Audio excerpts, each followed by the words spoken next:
Hi, Life and Power Readers. I'm just Candice, and I'm here with Coach Mark. And this is the Life and Power exclusive interview. Okay, so I just wanted to know, how long have you been an entrepreneur? All my life. All your life. All my life. I mean, even when I was a little kid, I was always trying to do something to make some money. I was cutting the grass. I was washing cars. I was selling candy. In high school, that was my hustle. I was like the candy man. So I'd go to the Sam's Club. I'll never forget this. I'd go to Sam's Club and buy like this huge bag of Jolly Ranchers, and I would go home. And I knew nothing about like how drug dealers sold drugs or anything like that. But I would go home. I just instinctively, I would go home. I would bag out the candy. So I'll figure out exactly how much money I wanted to make, and I'd get like those Ziploc bags, and I'd probably stuff each Ziploc bag with like 100 Jolly Ranchers, and then I'd give them to people to sell for me, and then I'd bring them back and sell them. Yeah, and that was just instinctive. Like I never was exposed to people selling drugs at this age or whatever, and I didn't realize that that's how drug dealers do it. But I just always was a businessman. I always was trying to start some kind of business or. So everyone measures success differently. Do you consider yourself successful? Absolutely. How much did you make on your very first sale from something you created?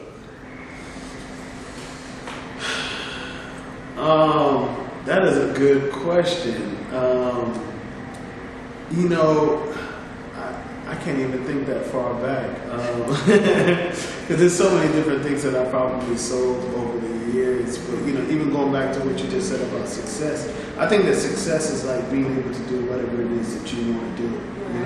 If you wake up every day and you get an opportunity to work towards whatever it is that you're passionate about, then you're a success. So it doesn't necessarily have to do with money per se. It can, if that's what your meaning is for. But for me, it's like the fact that I can get up every day and work on what it is that I want to work on. So, do you consider yourself talented or driven? And which one do you consider more important?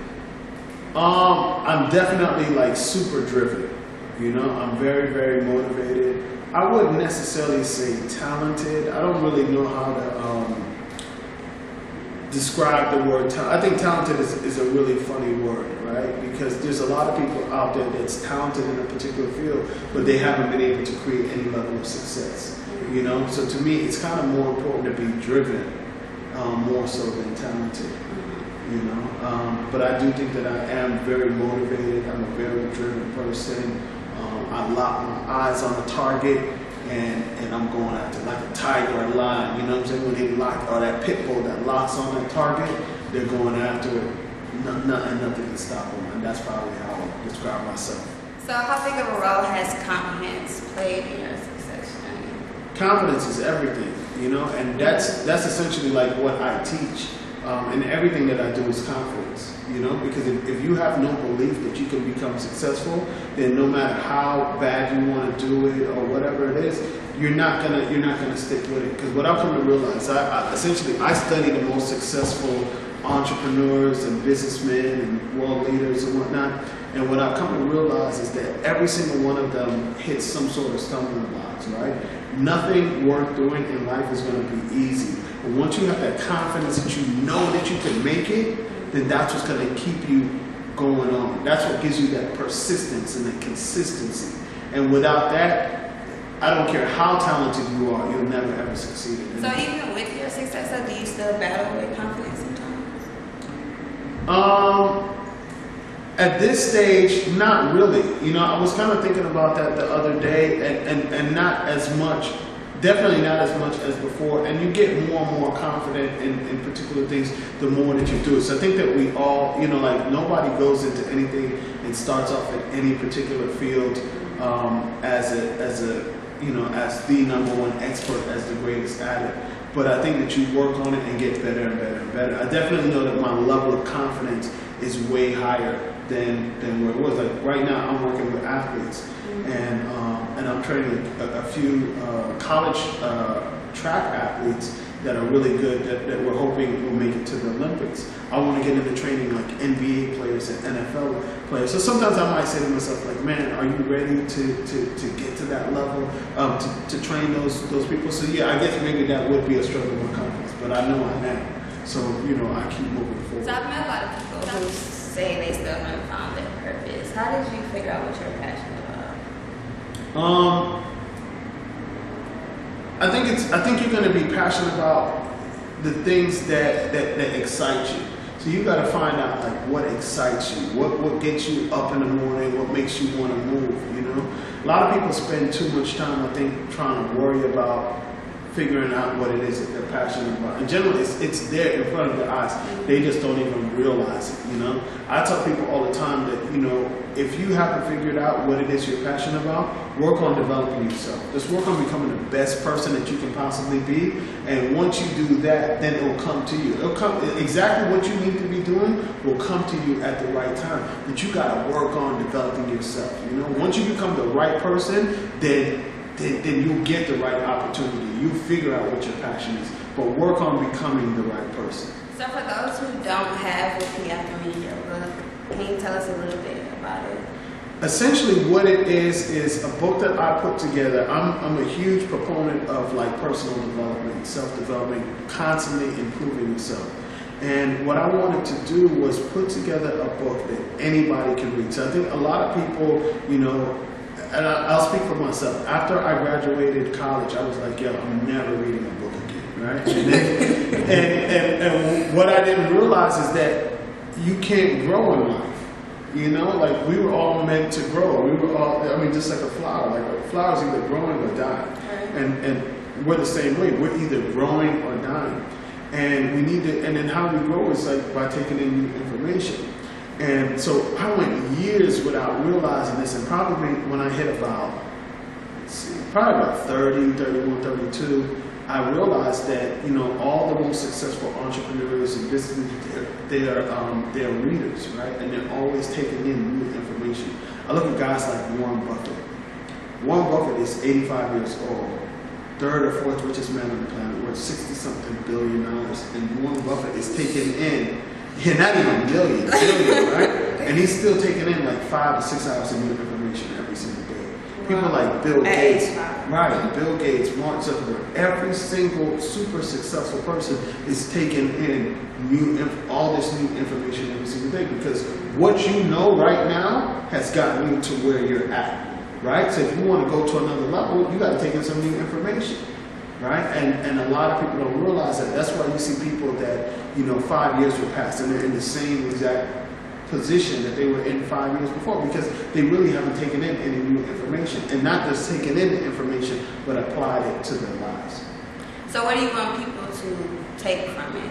From the book? So essentially, man, it puts you, like, so what I did was I broke the book up into 30 parts. So you can read one chapter every single day, and it'll literally take you about 5 minutes to read a chapter. I'm a genius, right? Right? So, it'll take you, 5 minutes, 10 minutes, whatever, to read each chapter. And I want people to I want that book to get people in the habit of reading every single day. Reading something, because there's no fluff in it. It gets straight to the point. You could read one topic every single day. It's going to help improve your life. If you read it and apply what you learn in that chapter, it's definitely gonna improve your life. I've had people from all over the world email me and say, man, I've read your book and it transformed my life, and so that's really what I want people to get. Just get in the habit of reading it, applying these lessons into your life, and then growing the desire to want to learn more. A lot of people say entrepreneurship isn't for everyone. Do you agree with that? Do you believe that anyone can be an entrepreneur? I absolutely believe that anyone could be an entrepreneur. I think that anyone could take on the entrepreneur mindset. To me, an entrepreneur is just someone that provides value. So even if you have a job, you can still take on the entrepreneur mindset. You know what I'm saying? And learning how you could bring the most value to your customers, to your boss, to your company. And coming at it from that standpoint, even if I don't think that everyone was made to have their own business. Okay. Right? So there's a difference between being an entrepreneur and having your own business. But I think that everybody could take on that entrepreneur mindset of like saying, you know what, I'm gonna go to work today and figure out how I can provide the most value. Because once you're able to provide value, that's how you move up in life. There's so many people that go to work and say, man, I ain't gonna do this or I ain't gonna do that because they don't pay me. That's not in my job description, you know, or whatever. And then those people never ever go anywhere, right? 5-10 years pass, they're making the same amount of money, and then they get mad because they haven't been promoted. You need to always be looking to provide value. Like, how can I provide value for my company? There's a story of this guy that used to work for, what is his name? I can't remember his first name, but his last name is Montanez. He used to work as a Spanish guy, Mexican guy that worked for Frito-Lay. He was a janitor. What's his name? Michael Montanez? It'll soon come back to me. But he was a janitor for Frito-Lay and could barely speak English or anything like that. Right? He was just a janitor. So he used to get the Frito-Lay, the Fritos corn chips, and take them home. You know, I guess they would have some that was unflavored or whatever, and he would take them home. And he figured out how to flavor them with his own chili hot sauce, right? Is that the flavor that they have, like the piping hot chili, whatever flavor that they have, right? So he used to flavor them at home and then bring them back and share them with the other guys at work. So then now somebody,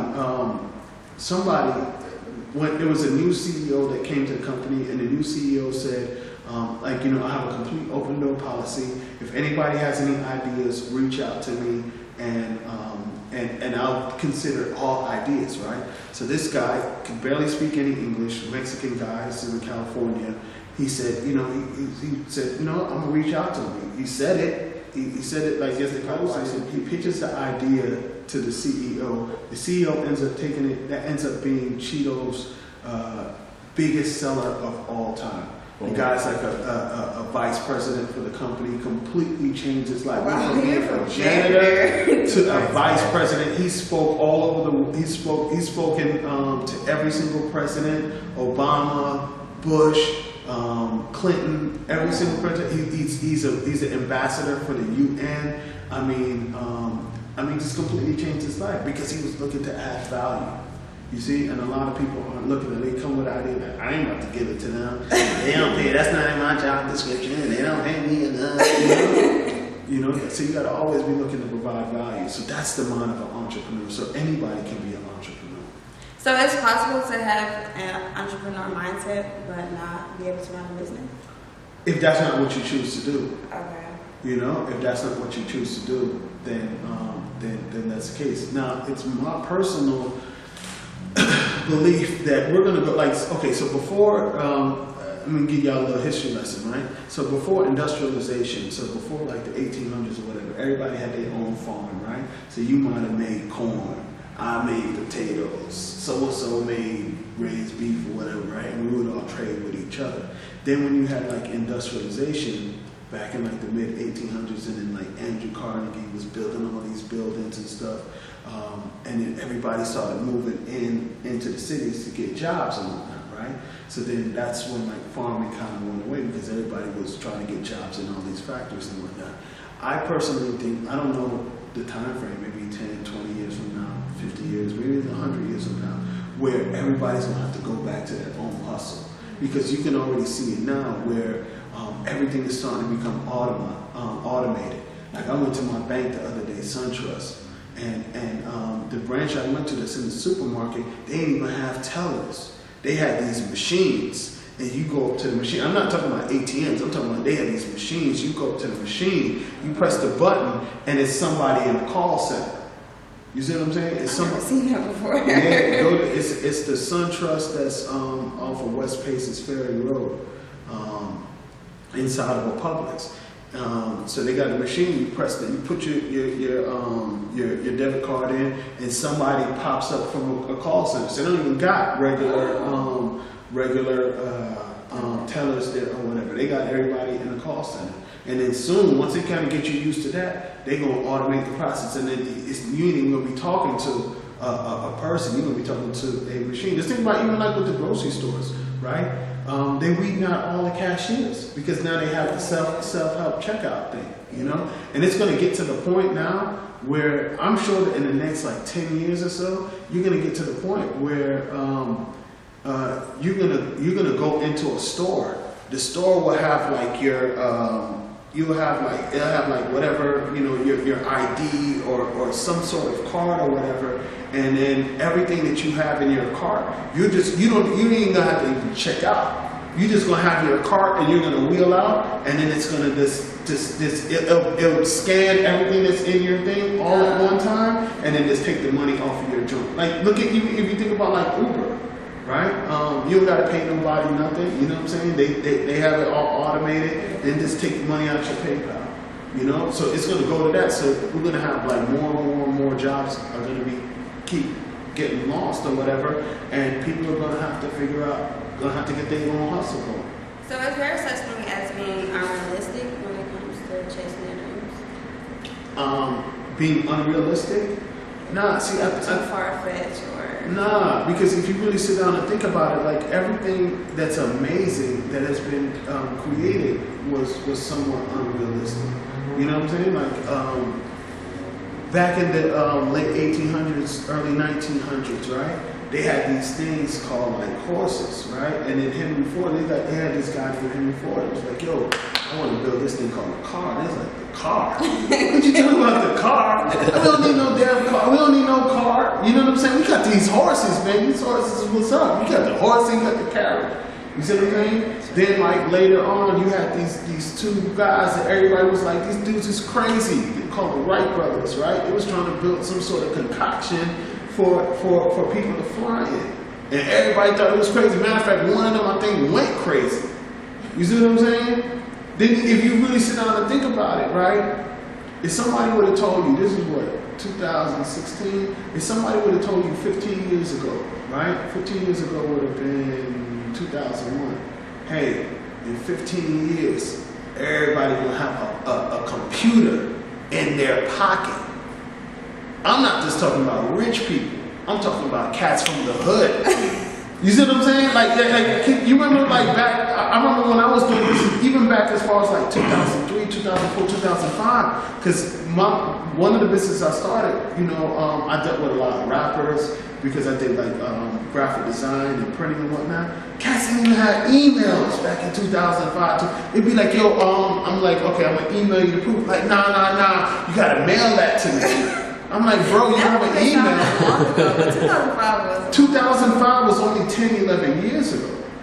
You see what I'm saying? So it really wasn't that long ago. And it was like, yo, I got to email you this proof for you to look. Nah, just print it. I'm like, bro, let me email you this proof so you can look at it and make sure it's straight. Because if we print it, it's going to be a problem if it's not right. Well, man, you have to mail it to me. Mail it to you? Like, this thing, you don't know about email?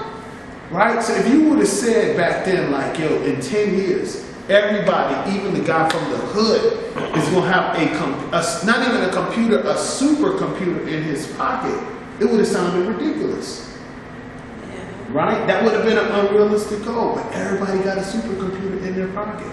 The phones that we have nowadays, they're more powerful than the computers that sent the first spaceship up into space. You see what I'm saying? So like, you know, I don't look at nothing as being unrealistic. You know what I'm saying? I don't think people have unrealistic goals. Sometimes they might have unrealistic time frames. So you might want to become a billionaire, right? And you can become a billionaire, but if you're trying to become a billionaire by next week, you know, they may say that's unrealistic, but now you just got an unrealistic time frame. But you don't necessarily have an unrealistic goal because it can be done. Right. I truly believe that anything that anybody else has done can be done. I've seen people become billionaires, not millionaires, billionaires in the course of 3 years. You see what I'm saying? Look at the dude that started Snapchat, Evan Spiegel. He started a company with no money, right? Within 3 years, Snapchat was worth $3 billion. Facebook offered him $3 billion to buy Snapchat. He didn't sell. 2 years later, it's worth $20-something billion. You see what I'm saying? I guarantee in the next 5 years, Snapchat gonna be worth $100 billion. This man started it from nothing. Are you familiar with Airbnb? Airbnb, they started Airbnb in 2008, three roommates with no money. Airbnb is worth $25 billion today. So 7, 8 years ago, they started this company with no money and it's worth $25 billion today. 25. They worth more than every single hotel chain except for, I think, the Marriott. And they own no hotels. Wow. It's just an idea. It's just a concept. It's just a website. You see what I'm saying? They own no hotels, but they're worth more than every other hotel chain. Uber is worth more than probably every car company, right? But they own no cars. It's worth over $50 billion. It's just a concept, an idea. Now, and they've only been around for 6 years. Uber only started, I think, in 2010. You see what I'm saying? So all the great ideas that's going to be here in the next 5 or 10 years haven't even been invented yet. So I believe that the potential for anybody to do anything is crazy. But you got to first believe that you can. Like we were just talking about the power of your mind. You know what I'm saying? I think that the thing that holds people back is just that like they just don't really have the belief. So if you don't have the belief, it ain't gonna happen. Right. So you gotta be confident. You know what I'm saying? Like you gotta be confident. And I'm just not like talking confident. That's one thing, right? But like how I judge confidence is by your actions. Right? Because anybody can sit there and be like, oh yeah, I know not to get it or whatever. Well, your actions gotta align with what you're saying. And if they're not aligned with what you're saying, then I don't really believe you. So how do you maintain your physical and mental health when running a business since it becomes very, very stressful? You know, my mental health, the thing that helps me the most is by just like really tapping into personal development, you know, so like always taking in new information, you know, listening to things that encourage me, that motivate me versus things that make me feel bad, you know, and then even for myself, like I can't even watch regular TV anymore. You know, I don't want, the only thing that I watch on TV, my guilty pleasure is that I watch some sports sometimes, like if it's the play, I don't watch regular sports. I watch it if it's the playoffs or the Super Bowl. And I can't even sit down and watch it. I'll watch it while I'm doing some work. Or I love the debates.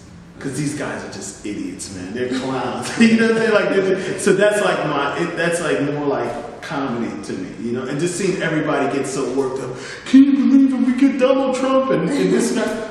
I don't get caught up in all of that crap because you know what? I realize that regardless of whoever's in office, that I'm gonna make it work for me. Right. And that's the key. You know, I think so many people get so caught up in who's gonna be president. Look, man, there's always gonna be an opportunity. Wherever there is, whenever people think there's the least opportunity, it's always the most opportunity. That's when I came in. I became super successful during 09, 2010, when everybody was like, oh, the real estate market was crashed, we're supposed to be in a depression. I tripled my net worth by like 5 times. Wow. You know what I'm saying? By buying real estate, by making good moves. And when everybody was afraid and running away, I was running to the money. So what are 5 things that everyone should have in order to be successful, like everyone should possess? Well, I'd probably say like 5 good books. So repeat after me, number 1, right? I mean, you gotta, confidence. Yeah, I got books like just literally all over the place. You know, I'm constantly reading, taking in new information, and that don't even include my audio books, my e-books, courses, seminars, or whatever, you know. So I'm constantly just bringing in new information and trying to apply what I learn, constantly apply what I learn, you know. So, you know, just having the right people around you, that desire, you know, that belief that there is greater. You know, the thing that I think hurts most people, sets most people back, is that they don't even have that belief at all. And if you don't think that it can happen, it ain't gonna happen. I can tell you that right now. You know, you have to have like a real strong conviction that it is gonna happen. And if for whatever reason you don't, that's why you gotta work on developing yourself. Because the more you develop yourself, the more you start studying other successful people, then you start to say like, man, after a while, like I do a weekly show called Power and a Half Hour. And in it, the first thing that I do every week, every Monday night, is I profile 3 people, right, that started off with nothing, that have been able to create like massive levels of success in their life. And the reason why I do it, and I'm on show number, I think I just did show number 74, so this week will be show number 75. And I've been doing that for at least the last 50 or 60 shows. I profiled over like 200-300 people. Because after you keep hearing those stories over and over again, at some point in time, it's going to click like, damn. Yeah, if that guy could do like okay, so if I only told you 2 or 3 people, right, you'd be like, it's easy for your mind to tell you that's them 3 people, right? But then you keep hearing story after story after story after story after story after story. You're gonna be like, yo, what's wrong with me? Yeah. Let me get to this bread too. So what is the goal of each seminar and what is your next one? The goal of each seminar is, I mean, one, for me to just expose people to some really great information that I truly feel can help enhance their lives. For me, I learn from them as well. So, people come to learn, but then I learn just as much. I learn from people. I love to study people. I want to figure out what's going on in their heads, how they're thinking, the things that are holding them back, because then, I'm able to figure those things out and then help more and more people, As far as the next seminar, TBA, to be announced. I'm so focused right now because the next couple of weeks I'm going to be doing a little bit of traveling. I'm going overseas to learn from one of my mentors for a little while. So probably when I get back, and then I'm training some people, some athletes, and so I committed to going to some of their track meets for the next, starting in April for them. So I'm probably going to hold off on doing some seminars, but people can always tune into my weekly calls and go to my website and listen to any of my previous calls and whatnot. So I'm going to still be giving information, but I'm not sure when the next seminar I'm going to do is because I got a crazy schedule coming up ahead. I got some out of town dates. I'm supposed to be in Louisiana sometime in April, then I got another one in April in Florence, South Carolina. Okay, well, thanks for chatting with me. My pleasure. Thank you so much. It's an honor for me to speak with you and for you to expose me to your readers or listeners or whatever. So, I truly appreciate that, and I thank you. Thanks for tuning in. I'm just Candice, and you have just witnessed a Life in a Pod exclusive interview with Coach Mark.